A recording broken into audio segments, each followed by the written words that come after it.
Okay. Hi, Taylor. Hi, How are you? good. How are you? Good. Okay. I think Kevin's on here too, but I will just start with our usual logistics. So, thanks everybody for joining us on yet another Clinical Athlete Journal Club. If you are new to the Clinical Athlete Community, or this is your first journal club, welcome. As far as participating, you've got a few options. As we're going through the discussion and talking about the paper, you can raise your digital hand. You should see a little icon somewhere in your Zoom control panel where you can raise your hand like that, and we'll see it. And that means that you have a question or a comment, and I'll unmute you. And it's like a radio show. You'll be on the call. It won't show your face, but we'll be able to hear your voice, and you can throw out your question or your discussion point, and it helps to just vary the conversation. So you can do that. You can put your question in the Q&A box. That's different than the chat. If you have a question that you want us to see and use and talk about, you can put it in the Q&A box, or you can just listen and soak up the conversation as an active listener. These meetings are open to anybody that wants to join, and we do record them, and we put the recordings in the Clinical Athlete Forum along with all the other great resources there for athlete health and performance. Everybody who registers for this journal club, you will get access to the recording for 7 days. We'll email that to you as soon as possible after the meeting. But after that 7 days, the recording goes into the Clinical Athlete Forum. So if you're interested in the forum, I just typed in the link to a Clinical Athlete Forum application if you want to check that out. And I'm also going to link the paper that we're going to talk about, the PDF, just in case you hadn't seen it or wasn't able to download it. I'm going to give you a link to the actual full PDF. So we'll all have the paper to go off of. So those are those two links to check the chat for that. And one quick note on sound, if you were somebody who we unmuted and you join the discussion, but you're no longer talking, just try to remember to mute yourself again so that any background noise doesn't come in to the rest of the conversation. And then the chat, feel free to use the chat box just kind of as a living conversation, flowing conversation as we're going through this thing. Like if you've ever been to a live Facebook or YouTube event or something like that, where the chat's just kind of going. Just remember, if you have a specific question that you want us to address, put that in the Q&A box. So the chat and the Q&A are two different things. Obviously, if we see a good question in the chat, we'll pull it. It can get buried when the chat's going. Okay, with all that said, welcome to Clinical Athlete Journal Club number 25. My name is Quinn Hennick, and I am a proud clinical athlete provider, and I'm joined by Kevin McNamara, who's a physical therapist, now in the Northwest, in the Seattle area, after recently completing a sports residency at Johns Hopkins. Let's give some type of something in the chat, maybe like a little emoji, congratulations, just something. That's a pretty awesome achievement to complete your residency and move literally across the country. He moved from the DC area to the Seattle area, and he's doing some big things up there. So Kevin, congrats, and thanks for being on as always. Yeah, man. Thank you. Appreciate it. Happy to be here. So Kevin was the one responsible for bringing this thing to life. So we always love having him on, and we got showing some love to Kevin here in the chat. Love it. And we're also joined by the clinical athlete intern, Taylor Allen Flanick, who is a doctor of chiropractic in upstate New York and a gym owner and a proud clinical athlete provider. And she's going to help us curate a lot of the questions tonight, as always. So Taylor, thanks for being on. How are guys? I'm good. Happy to be here.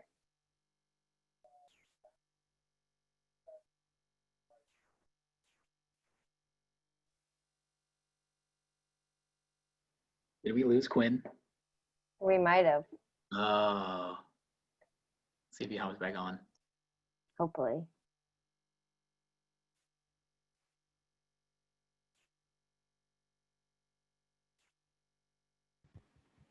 Oh my God. Phew, we were worried. Dang. I don't know what happened. What was the last thing you heard? You asked me how I was, I think. Yeah. Okay. How are you? I'm good. I'm good. Glad to be here. Good. And we're still recording all as well. That was super weird. Just dropped and I didn't do a thing to come back on either. Okay. So, in case you are curious about these meetings, kind of the impetus of why we do these things, way back in the day, a smart guy named Benjamin Franklin started a weekly club. He called it the Junto Club. It was a mutual improvement club. It was basically just a room full of really smart people discussing issues and topics of the day, kind of like what we're doing here. And they had an important policy, and we've adopted that policy as a Journal Club motto. And that is that all discussions would be and will be conducted in the sincere spirit of inquiry after truth without fondness of dispute or desire of victory. So we want to have healthy, good, strong discussions, but we're not coming into this thing wanting to win. We're all on the same team and we're all just trying to be less wrong. So tonight's Journal Club topic is niggles and do they matter? And specifically the paper that we're going to talk about is titled, Do Niggles Matter? Increased Injury Risk Following Physical Complaints in Football or Soccer. And before we talk about the paper specifically, lead author Matthew Whalen, John Sampson, and Rick Lavelle, and they're out, not in the U.S., not in the US of A, in Wales, Australia. And before we get started talking about the paper, Taylor put together a few poll questions to get a feel for the room. So I'm going to launch those. They should be in front of your face. So if if you see that, take a few seconds, pop in an answer to these three questions. Who are you? Are you a clinician, a student clinician, a coach, or a student coach trainer? Do you guys see the poll? There we go. And question number 2, how do you work on injury risk reduction with your athletes? And you've got a list of options there, and you can pick all that apply. And question number 3, after reading this paper, are there any additional strategies to handling minor to moderate injuries that you'll be adopting in your coaching or clinical practice? So far, looks like we've got 55, 60%, 60-ish% clinicians, 25% student clinicians, maybe 15% coaches. Cool.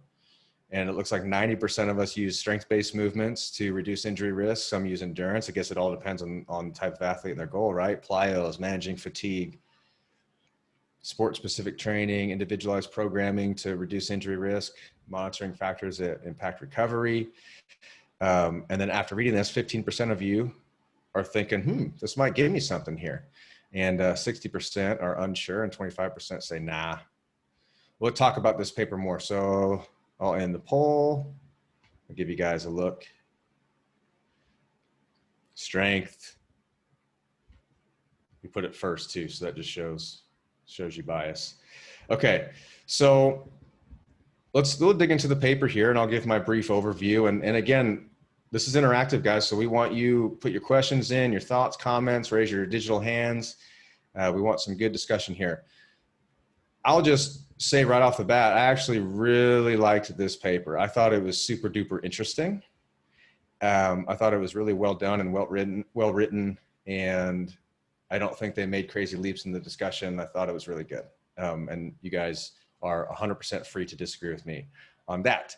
But essentially, what this group did, and this was an actual study, this was a prospective study over time, they took 25 semi-pro soccer teams in 2016. So this paper was released in 2019. So that just gives you an idea of how long this kind of process can take. But over the course of a 2016 season, 218 total players over a 35-week season. And I'm going to try to simplify the methods to some extent here.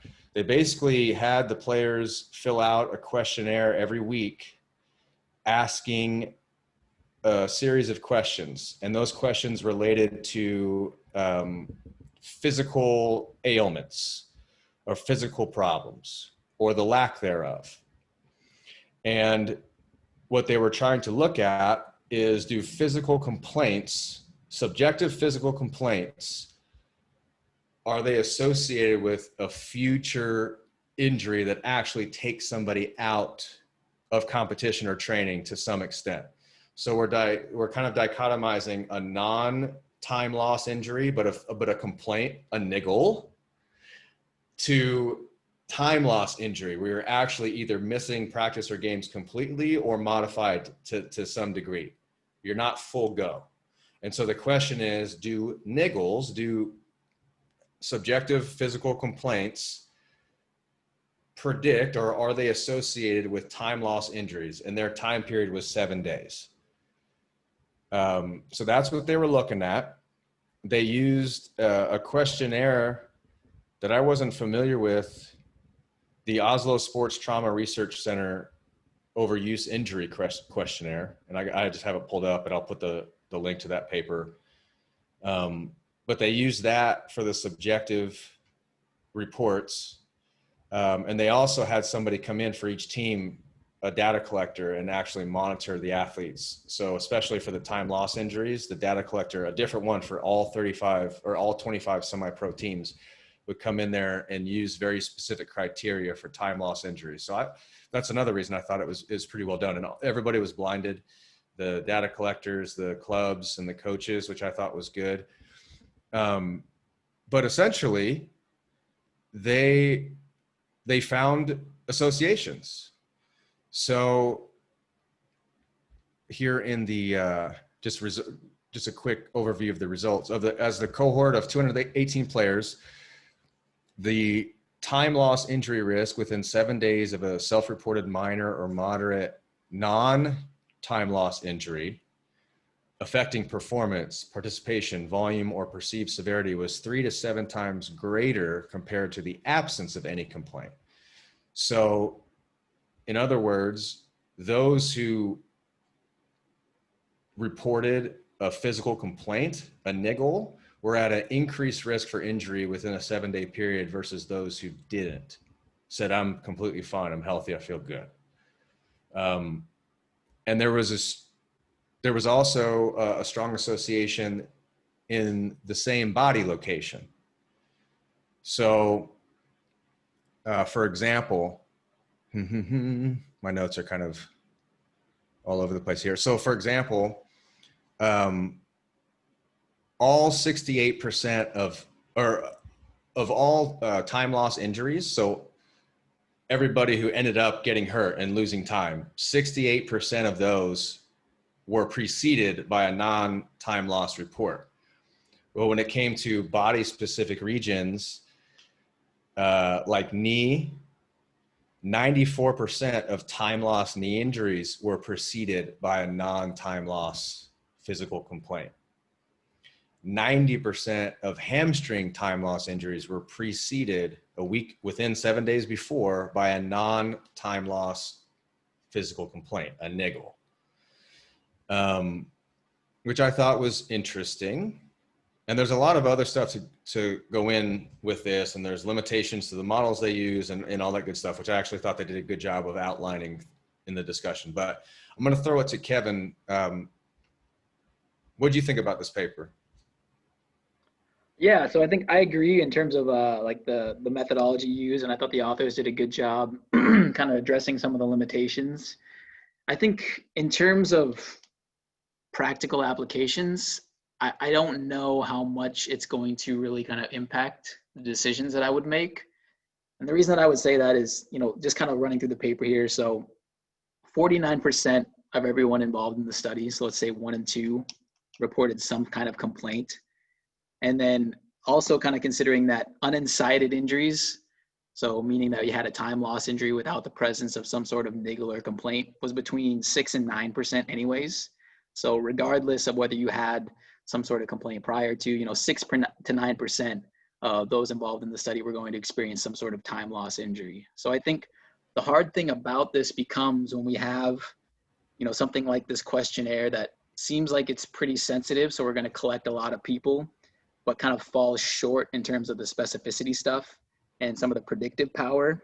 I think it gets difficult to say that this is something that I would really put a lot of stake in terms of changing my decision making, it's almost as though you need like another step in kind of active monitoring in terms of, because I think one of the things that was interesting was, severity of the complaint seemed to be a little bit more correlated with the development of a time loss injury.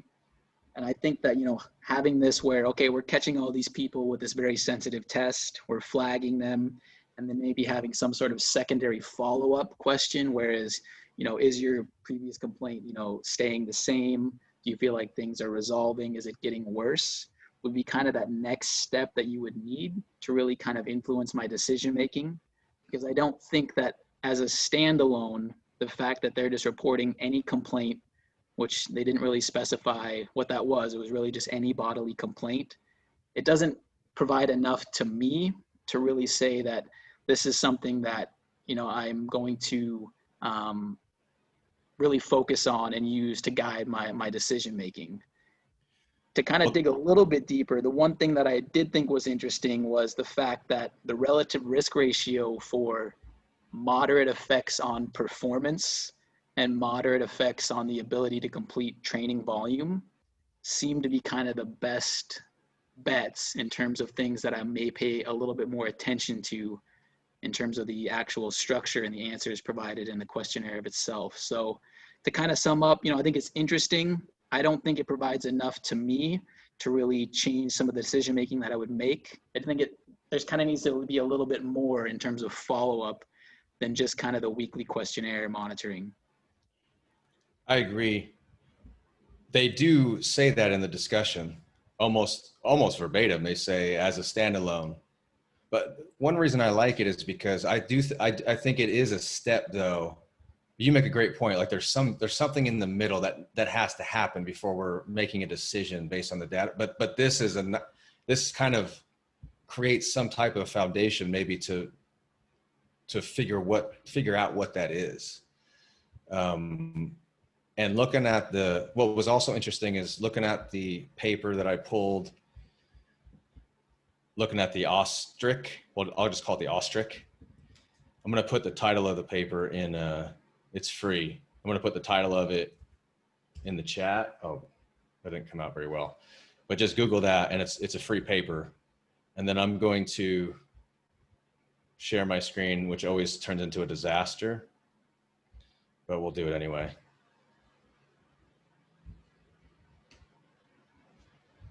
Okay, don't worry about my desktop.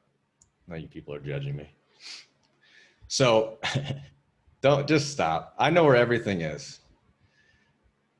So if I scroll down, so these 4 questions, what was interesting in the paper is that they said that these 4 questions were pretty much the same from a predictive standpoint. So this is for the knee specifically, but these 4 questions were any body part. Have you had any difficulties participating in normal training and competition due to knee problems or back or hip during the past week? Full, without, and in the paper that we read, they coded all this. But question 2, to what extent have you reduced your training volume? To what extent have your problems or your niggles affected your performance?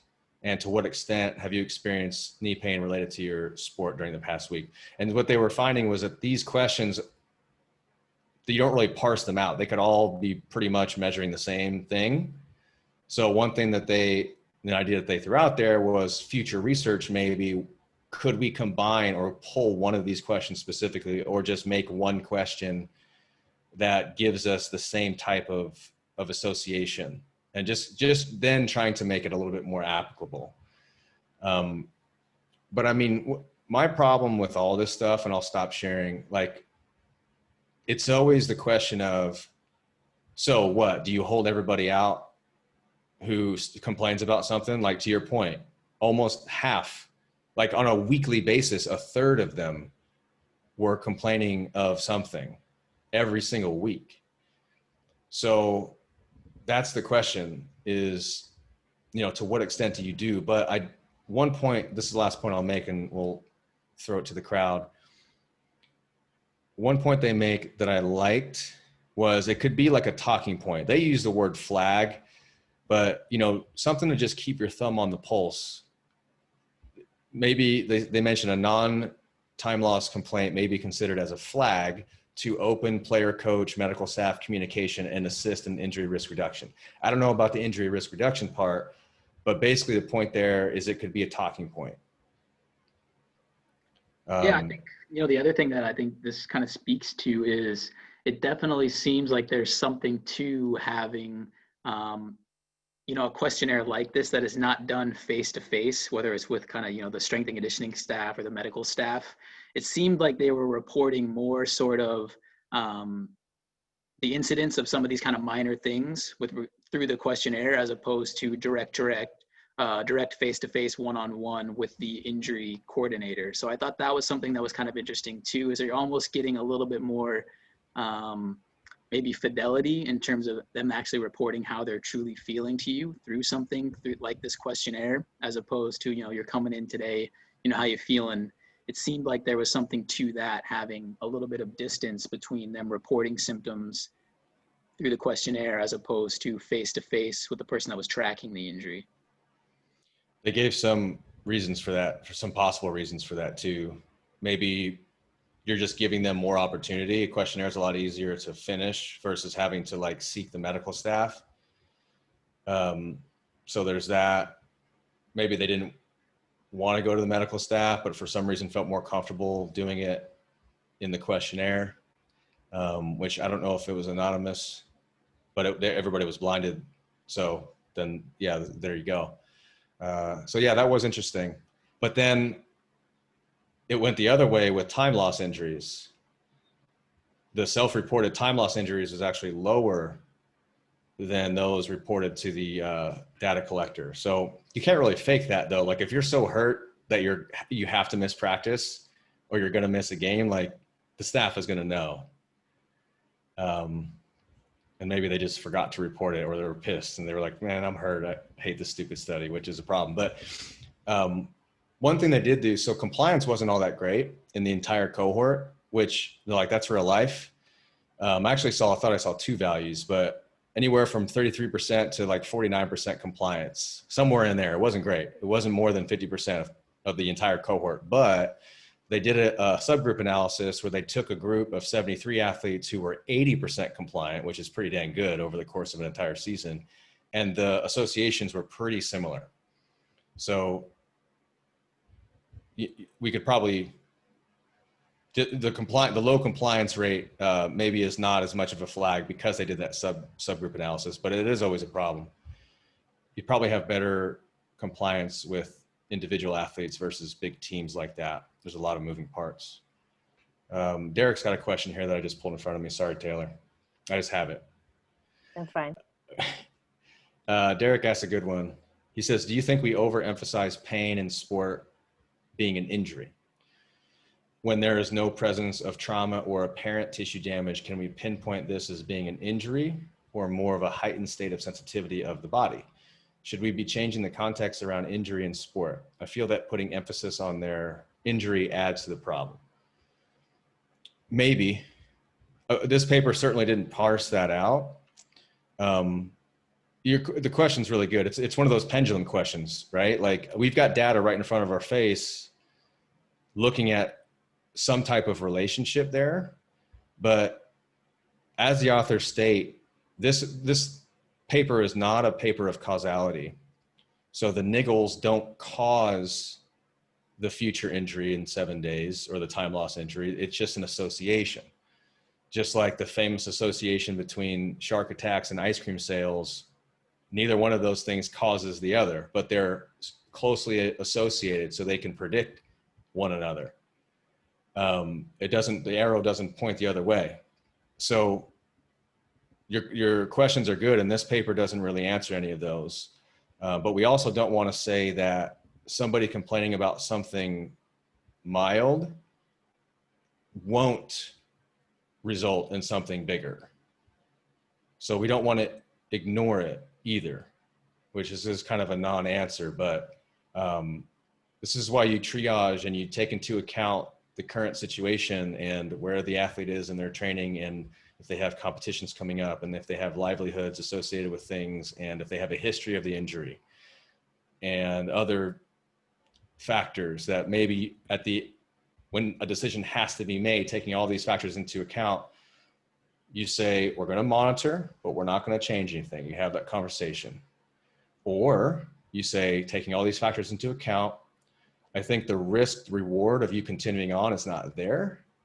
And I would rather have this not blow up to something bigger, because I think we can just let things calm down now and it's not going to hurt anything in the future, and we can train in other ways, but I want to let this chill a little bit.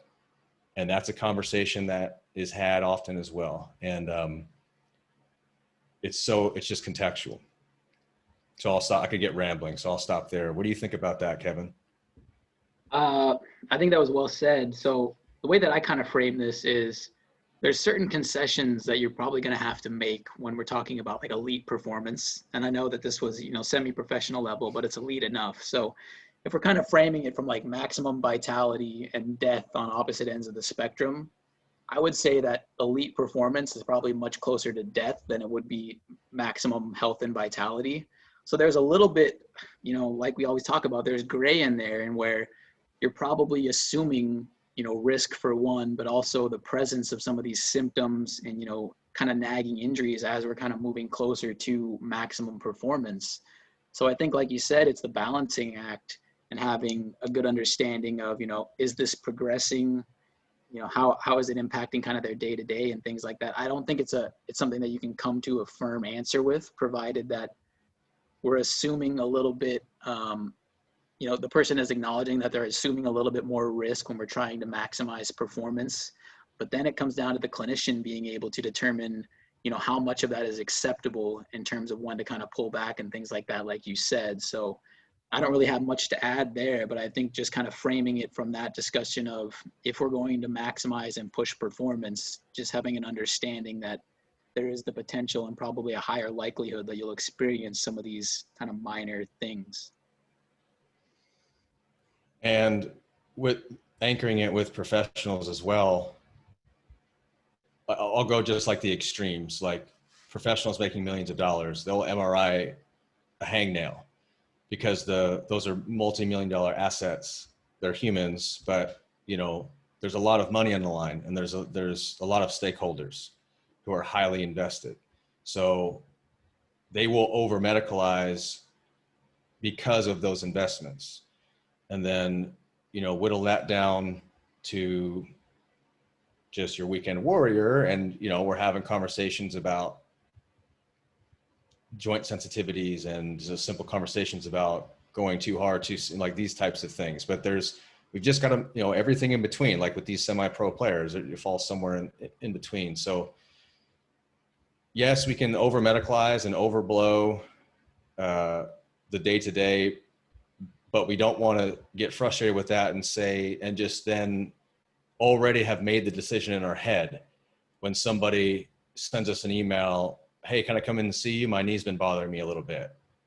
You're already like having the conversation in your head, oh, we're just going to have a pain science talk and, going to talk them off the ledge, and maybe it's nothing. Get their history, see what's going on, see what their goals are, see what they've got coming up. And then you make that, informed decision as a two-way street. So Nicholas said in the chat, didn't John Flagg bring up a similar point in one of the podcasts? If we set the expectation for pain and joint sensitivities, will the reported pain be lower? I don't know. I don't think this paper was interested in changing the athlete's perception of pain. It was just whatever that may be. I don't know if pain will be lower or if you just have a different outlook about it.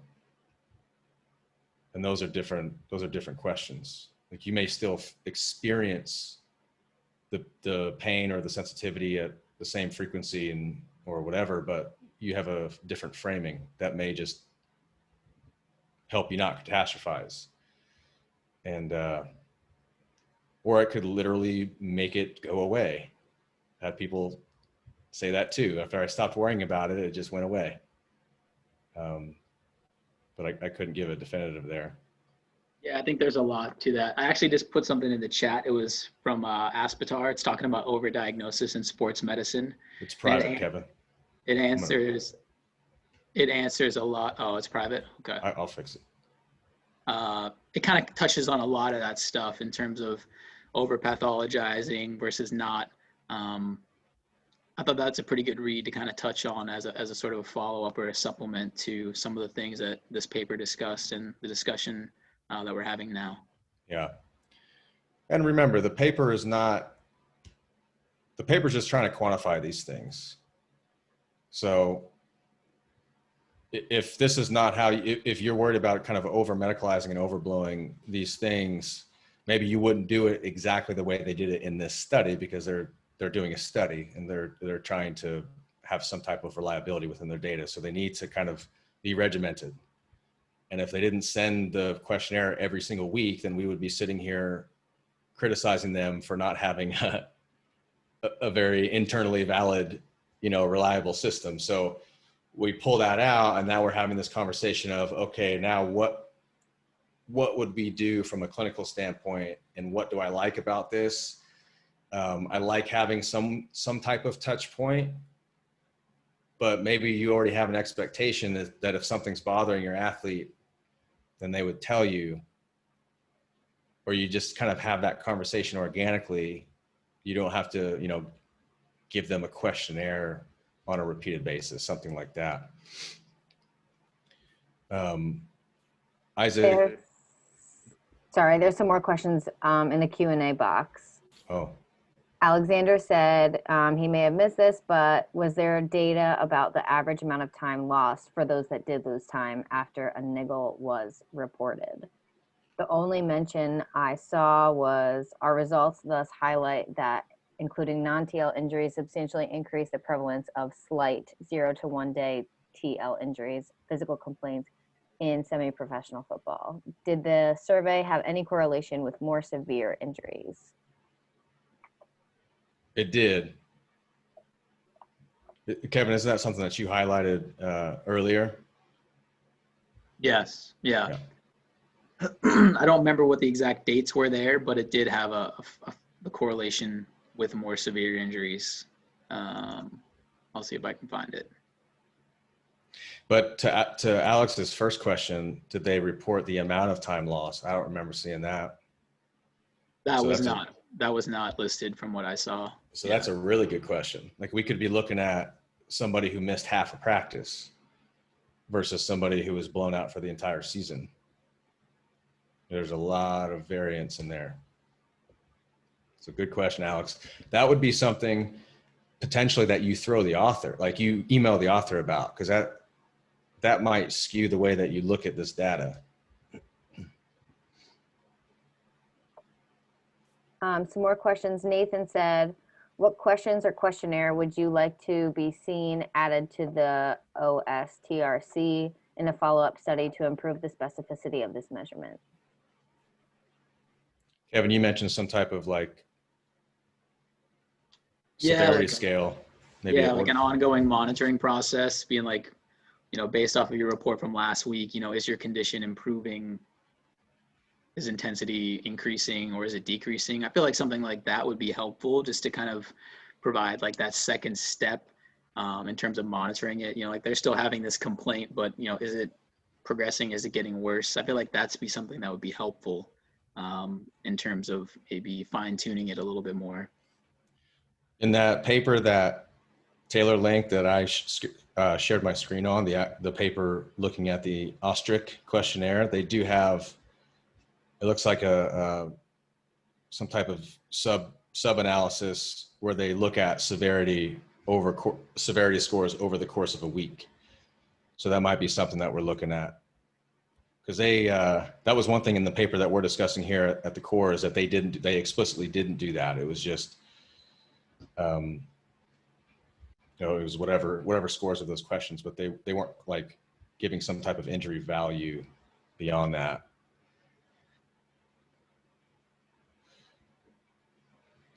Jason has got a good question here. The authors reported 90% of time loss hamstring injuries were preceded by a non-time loss hamstring complaint, but unless I missed it, they didn't report the full data on location-specific correlations. That was in table 3, I think.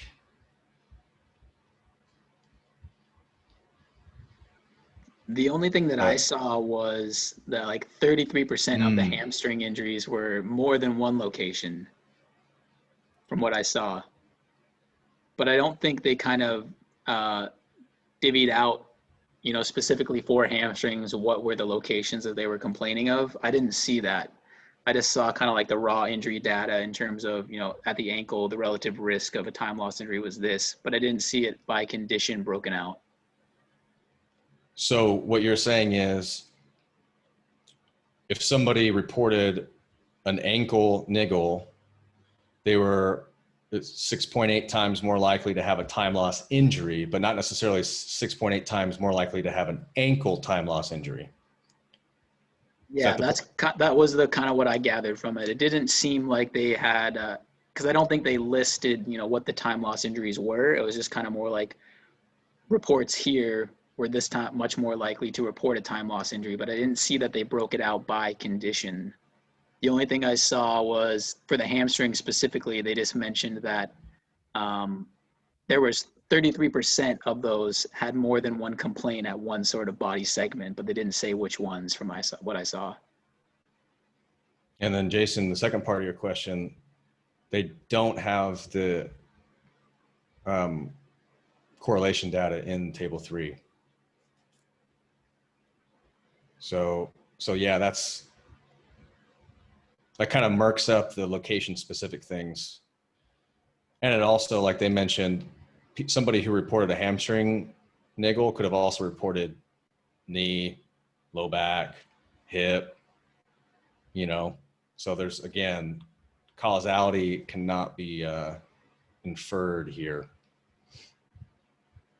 Jahan asked, do they collect history of prior injuries? No, they did not. They mentioned that in the discussion. No, none of those confounding factors were taken into account, not even a rehab. What they did to address the niggle. So, I mean, imagine how confounding that is. Somebody reports a knee niggle, you're going to potentially get treatment. Maybe that helped. Maybe, maybe not, because what we talk about the treatment strategies in those types of settings, but there's a lot of those confounding factors that were not controlled for. But I'll read the rest of your question. Perhaps a complaint could be more predictive if related to a prior complaint. Would be really interesting to see what the relationship was between people who had prior injury history and their self-reported measures. And he says, i.e. hamstring complaint plus prior hamstring injury maybe should be taken more seriously than only a hamstring complaint with no prior history of ham injury. I think that's a really good point.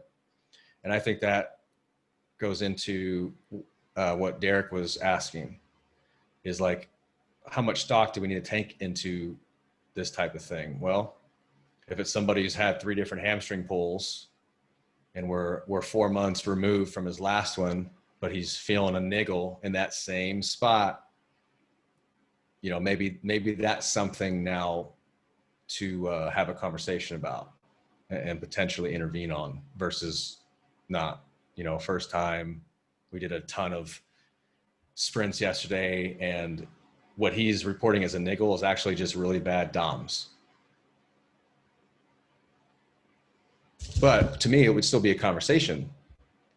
Like if you had that in front of you, if you're in charge of 80 athletes and you see Joe reported a hamstring niggle, you go and talk to Joe maybe. Whereas you wouldn't, maybe he would have just not said anything about it, and maybe it goes away. But I guess I see the value in just having a conversation, and then that can potentially be a point of education. If you feel like this athlete tends to catastrophize things a little bit too much, you can start to steer that ship. But this might actually give you an idea of if they catastrophize, like, oh, every single time he's reporting a niggle, we need to have a conversation about what we're actually looking for here. I don't know. I will say the one thing that I thought was pretty interesting that might actually warrant this getting a little bit more attention was, so the positive predictive values, they kind of listed that in here, was like 24 to 40% versus something like training load, which is like 1.8 to 3. And yeah, so like we got all the research going in on training load, and it's like It's We're not even a selling, hand holding a candle to this. we're selling courses on training load. And Yeah. that's why I'm saying I don't want to throw this out with the bathwater just because the data is right in front of our face. I just think it gives me enough pause that I'm keeping my ear to the ground on this. It's one of those things. It's unlikely that this is going to change anything that I do, because in the examples that we just talked about, somebody with that hamstring history and they're now complaining about that same spot again, I would have probably had a more serious conversation about that before reading this paper. But seeing this data, I think it's interesting. I think it can lead to some other questions.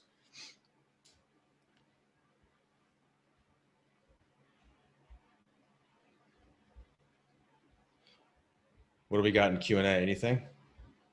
I got nothing. Let me see if I've got any other interesting notes here. Yeah, not really. Oh, Matt asked. Hey, just remember, guys, if you got a question that you want us to ask, put it in the Q&A, not the chat. Matt asked, when was the survey filled out by participants compared to when they practiced? No clue. That was probably different. We got 25 clubs and they didn't control for that. Probably 25 different time points and in different points of the week for the same club. Oh shit, I forgot to send out the questionnaire to the boys, different day of the week, different time of day. I actually thought Leah had a good question here, and this is something that I actually highlighted. It was like very early in the paper, but the quote was, injuries in non-professional settings such as college, high school. Let me get it. Where did it go? Sorry, Leah, I saw your question there though. Where was it? Can you type it again in the chat, Leah? It was a good one. Here, I have it. Indeed, injuries in non-professional settings such as college, high school, or university are associated with significant financial costs.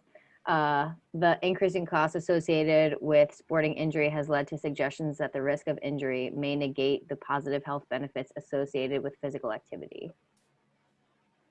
Yeah, I saw that early on and I just wrote like disagree. I thought that was a pretty big leap early on for me in terms of like it goes back to like what we talked about, right? Especially at the professional level, like you're making certain concessions and there's a degree of informed consent that's going to have it. But to me, to state that the cost of injury outweighs the performance benefits or, the general health benefits from activity, I thought that was an interesting kind of lead into the paper. I got to be completely honest. I didn't read the introduction. I did my thing where I read the methods and the results and then the discussion. And I didn't even read the intro because of shit like that. But yeah, it's like, these are they playing semi-pro ball because they want to be healthy? It seems like it's like the wrong demographic here. Matt asks, do you think that the amount they are thinking about the niggle during practice may impact the risk of injury, as opposed to if you report a niggle after practice that you forget about the next day? Maybe. Could be. But maybe that's a conversation. Matt, are you asking if now that they've reported the niggle, it's embedded in their head and now they're thinking about it during practice? Or even if they don't report it, we're not talking about this questionnaire in just regular life and they have something going on? Or are you saying the questionnaire maybe just kind of presses the save button a little bit more than it would otherwise? His hand is up if you want to unmute him. Yes, thank you, Taylor.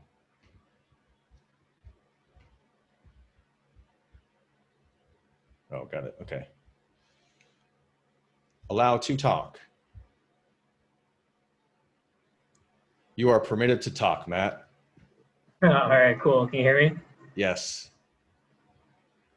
Yeah, so I was thinking, I mean, it's kind of like if you're limping after an injury. Like I hurt my left ankle. Now I'm thinking about that. I'm limping, and that caused me to have pain on my right hip, just because I'm so focused on protecting that one injury that I am forgetting about everything else, forgetting about good mechanics, even if we're in practice. Like this is football. You're trying to protect one injury, so you do mechanically something different that leads to a completely different injury to a different joint. I don't know. Yeah. Yeah. It definitely could. And they didn't control for that. So could the ankle, you're doing something weird because your left ankle's kind of giving you problems, but it's not enough to miss anything, but you're a little hesitant on it, and you're kind of favoring the other leg, and then you do something wonky and your right knee goes, whereas otherwise you wouldn't have had you not been favoring it. Is that kind of what you're getting at? Yeah, exactly. And I just think because this is semi-professional, I think Kevin touched on it earlier, they're probably playing with the intention of trying to become professional. So they want to push a little harder, and they're not, like, yeah, it hurts, but I can't stop because that might prevent me from moving my career forward. I think that could definitely be playing a part. Could have been one of the reasons that they reported lower time loss injuries too, self-reported. I'm inferring something that they didn't look at, but potentially the worse the injury is, the less apt the athlete is to report it in fear of something like that. But that's total conjecture that they didn't look at that. Let them play, Ben says. Let the boys play. I'm gonna bust out a poll. This is about logistics. I want to get before people have to leave here. We have talked about doing breakout rooms, potentially for future shows to get people more involved. And a breakout room in Zoom would be like, just like it sounds, we'd break you guys up into maybe groups of 5 or something like that. And then we'd throw some questions at you and you guys could hash it out for a few minutes. And then we'd come back as a group and talk it out. But I'm going to launch a little poll to ask if that is even something that you guys would be interested in. So considering the format that we have now where we pull you into the conversation versus having great breakouts, like maybe right now, when the conversation starts slowing down, we go to the breakout rooms and you guys can talk it out. E-face to E-face.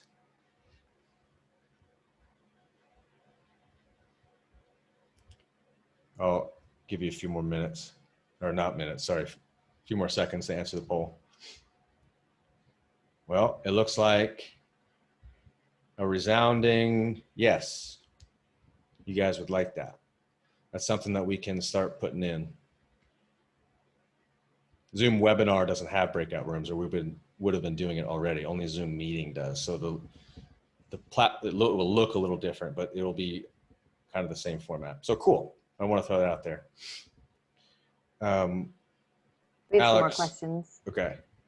Alex says, does the culture of the sport shape the way you interpret this data? I'd be curious to see this data collected in a sport like hockey, even semi-professional, with a culture that might be different from soccer. I bet it does. I don't know. Go ahead, Kevin. Yeah, I mean, I would think it would have to, right?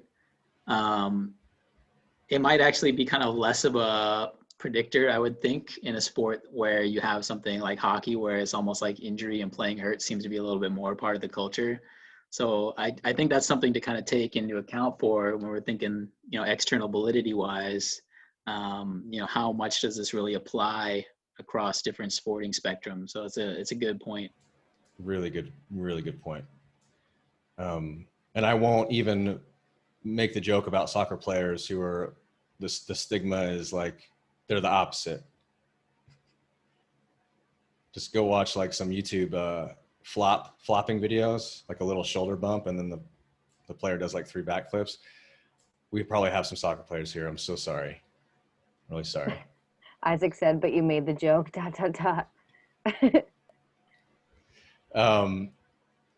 Derek has a question here. Would niggles be more important to address in the weekend warrior population, especially when we don't have as much time or access to those people in clinic, as well as their training and conditioning typically isn't the highest compared to this population in the paper? Kevin, what are your thoughts on that? Yeah, I think it kind of comes back to kind of like, maximum health versus maximum performance. Kind of where are you on that spectrum through there? And if we're dealing with more of a general population or even an active population, I think that's something that we need to probably be more cognizant of. Because again, what's the trade-off here? If we're, just training to stay healthy and, make progress towards, goals that are still important to them, but we're not talking about pushing elite performance, I think it's something to be maybe put a little bit more importance on with stuff like that. Yeah. So, and two, if you're keeping your kind of thumb on the pulse with that person, seeing if things are starting to accumulate, like their niggles are becoming more frequent, or when they happen, they're a little bit worse. Like they're kind of starting to take them out more commonly, whereas maybe like a few months before it was only something really small that would happen and that would be gone like that evening or the next day. It's starting to kind of slowly do one of these, and you're seeing that pattern. And that could be anybody, but if you're working with somebody over a period of time, you start to clue in on those types of things, just kind of the way they're talking about it. Or if the recovery windows, like, their niggle is like a little bit of low back achy after they play soccer on the weekends for an hour, but it always goes away by Monday or Tuesday, they're ready to train. But now you're starting to see it kind of trickle into the week. And for the first time, this one actually, they couldn't do their deadlift workout on Tuesday because of the soccer game that they played on Saturday or Sunday. And that was never the case. So it's still not anything super duper serious, but you're starting to see that trend in the wrong direction. And I see that's maybe when we can start, using this as some type of relevant lever. Again, at least a conversation starter. I think a good follow-up to that is kind of, what would be kind of the decision-making process if we are starting to see that in someone, just to add a little bit of kind of like practical worldview. So let's take, a weekend soccer player, for example, is having a little bit of low back issues. What's kind of the first step in terms of managing that earlier on? If we're seeing that, like you mentioned, it's trickling into the week where their normal training sessions, they're not able to kind of complete without either, an increase in symptoms from baseline or what have you. Kind of what would your thought be in terms of kind of addressing that first? Where would you go in terms of, from a strength and conditioning or a PT side of things to kind of maybe navigate that a little bit better to prevent something from accumulating and heading downhill?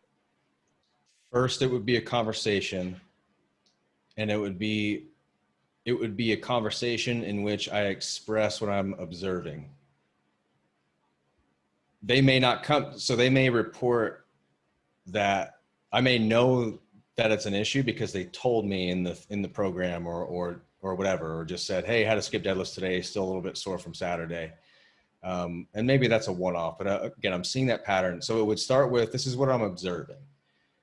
And I want to get your thoughts on this. Are you feeling, observing the same thing, as in potentially this thing is starting to kind of, grow, for lack of a better word. It's starting to affect us in a different way than it had before. And it's just to make sure we're on the same page with that. And then it would be a conversation of, we might have to make a choice here, at least in the short term. And that choice, I mean, is if we're going to use the cup analogy or the bucket analogy, right now with everything that you're doing, we're overflowing a bucket a little bit more than we used to be, and obviously other factors are playing a part here in how the capacity of your bucket. But the conversation would be, we might have to pull something back. So I might give my thoughts on soccer. Seems to be the thing that if you're going to overdo something and we're going to fall into that niggle realm, it seems like soccer is the thing that does it, but you love soccer. So we first kind of make a choice on what activity do we want to keep in there, and maybe we shift the other activity around. With that said, I can't also say that I wouldn't say maybe we do a little bit of both. Like maybe you don't play for 4 hours and we can shift your training around a little bit just to kind of get you back to a normal baseline again. And then we can start ramping things back up. So it would be something like that.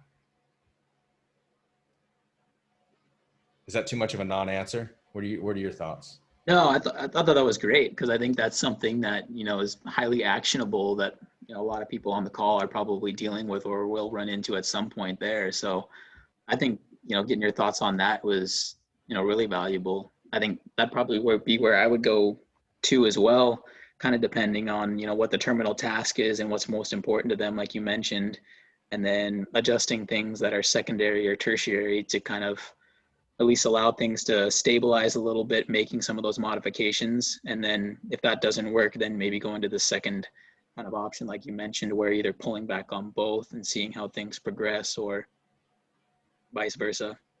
Because I got a guy right now who I've been working with him for a long time, because I basically do all his programming, and he's a do everything.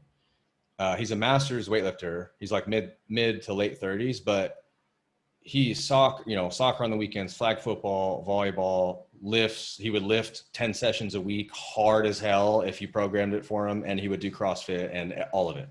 So he's one of those guys. And we've had the conversation a million times. And so now at this point, it's not a if the bucket overflows, it's, hey, the bucket overflowed. How should we switch things around? Because like he's not gonna not do the stuff, or like the extra stuff on the weekends. Like it just comes out of nowhere. I didn't even know he was playing soccer again at one point where he had like an ankle surgery, and he was like, yeah, I played a couple hours of soccer yesterday. I was like, whoa, we didn't talk about that. Like, so it's just you're going to get people like that so you're just going to have to manage it in a way. And it's going to be situation specific. So again, for him, it's like, okay, overflowed the bucket. I look at the week, and we shift the things in his strength and conditioning program that would exacerbate what is already kind of hot. And we try to keep the other stuff as normal as possible.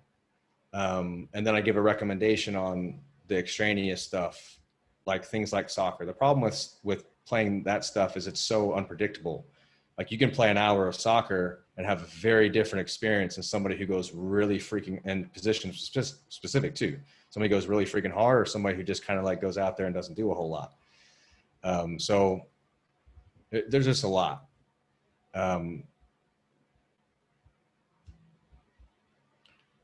Taylor, what do you think about that? Like kind of, you know, actionable steps when you're having to manage stuff in that way. I definitely agree. I think you kind of have to find, I think a great first step is to kind of like find what their priority is and continue to make that the priority, and then alter everything else around it. So if sport is their priority right now, then the strength training and whatever else that they're doing should be supporting that, not taking away from it. But yeah, I think that's a great first step. That's definitely something that I've run into also in practice. And sometimes you have to pull back. Like I'll still give my recommendations if, let's say, they're really flared up now. So they played on Saturday. It's one of those things where they can barely walk right now, but you know it's going to get better. It's like all in the low back. It's just super duper stiff. No radicular signs. See, like we know it's going to get better, but it's a time thing. But they want to play again on Tuesday. Like they're the type of person that's like, if I get to the point where I can walk, I want to play again. And that's where I say, like, in some instances, it's still a conversation. Like you might just keep building sensitivity as opposed to building fitness or like having fun. So it's your choice. You know, I can't hold your hand, but like if you're still feeling the effects from the other day, maybe we have to tone everything down right now. And that's like a super short-term thing. It doesn't mean do nothing, but it means like, let's not do things that could just like pour gasoline on the fire. Sometimes it's not like that, but do have to have these conversations, you know, every now and then, just realistically.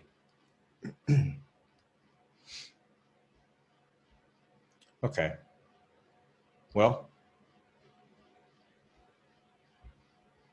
No, cool. that was good. That was good. I thought that was a nice kind of bow tie on everything. Leo says, I explain to patients, clients that if they chose to continue to play, they have to understand the potential consequences they choose, like it's informed consent. We've talked about that on multiple journal clubs. It's a joint decision-making process. And to a lot of people's points here, there's a lot of stuff that people, just because it's new, it's like a new feeling, it's a little scary. And so a lot of this is just like, you know, talking them down a little bit. You're describing it as pain, and they may be describing something as pain because it's just something that's like an intense soreness or fatigue that they've never felt before. They have no other descriptor. So again, a conversation to be had. Now, extreme DOMS is also not fun. So like, you know, I don't know. Kevin, is there, how much data on there is the severity of DOMS to future injury risk? Like if your hamstrings are sore as fuck and you go out there and do like a max repeated sprint workout, are you more at risk? Probably, right? I have no idea, to be honest. Because you think about DOMS, right? It's What kind of is like it? it's like a grade 1 tissue injury, right? So Right. I would think, you know, I can't recall any paper off the top of my head, but it would make sense to me that there's probably some disruption of tissue integrity. Probably not going to maximize your performance. I would imagine it would elevate risk to a certain degree. But that would probably fall into the bucket of a niggles for some people, right? If they've never felt it before, or it's really extreme. Isaac said he couldn't pay him to max sprint with sore hamstrings. I feel you. Actually, everybody has a price, Isaac. I call BS. Who's writing the checks? It depends on who's writing the checks. Okay, cool. Says his hammies are invaluable. Funny story, I pulled both my hamstrings like 6 weeks ago. The boys at the gym were doing sprints. I haven't done a sprint in over 5 years. I've just been weightlifting. Only though. Before that, I would play flag football and stuff and try to be like try to be an athlete, but like I haven't done any type of running in years. And they're doing sprints and stuff. And I did like a few days before, I did some sled sprints just to kind of test the waters a little bit. And I was like, oh, heavy sled sprints. Felt fine. Let me just do some like light kind of sub-maximal, you know, strides, as we'd call them in the biz, just kind of, and didn't gauge an intensity. It was probably reaching, like sprinting felt so foreign. And at the end of the second run, right hamstring goes, and then on the next stride, left hamstring goes. They were like little warning shots, but they were enough to stop me in my tracks and say, we're done. And it was like a week, you know, it was like a week where I got to be real careful doing deadlifts and RDL. So it was just like, my body was like warning shots, like, no, you know better. So the question is, did you go down? Or no, I didn't go down. Did you pull up one of these? All right. I sniped. It wasn't that bad, but it was luckily because it was on concrete too. So all of the wrong decisions. Sometimes the frontal lobe just goes away and things seem like a good idea. Yeah, Isaac says, so that's like a soccer player niggle, not a hockey player niggle. Correct. Okay, cool. Guys, after you close out Zoom, you'll get a feedback form. Those are always valuable for us to make sure these are as good as possible for you. And a lot of the feedback that we get is doing breakout rooms. And that's why we asked you about it. And we'll try to put that together for you. I can't promise it for the next week. We'll try to work on it, maybe next time, but sometime in the future, we're going to make that happen. And good conversation, everyone. Taylor and Kevin, thank you as always. Great to have you. Thank you. Yeah, of course. Don't forget, if anybody's got topics, drop them in the forum too. Oh, yes, please. Yep. And I think Megan had volunteered to be our scribe. Yes. Thanks, Megan. Appreciate you. Unless you changed your mind since you put that. Okay, you got it. You're the Put you on the bomb. spot. All right. Thanks, everyone. That was a good one. We'll see you next time. Bye.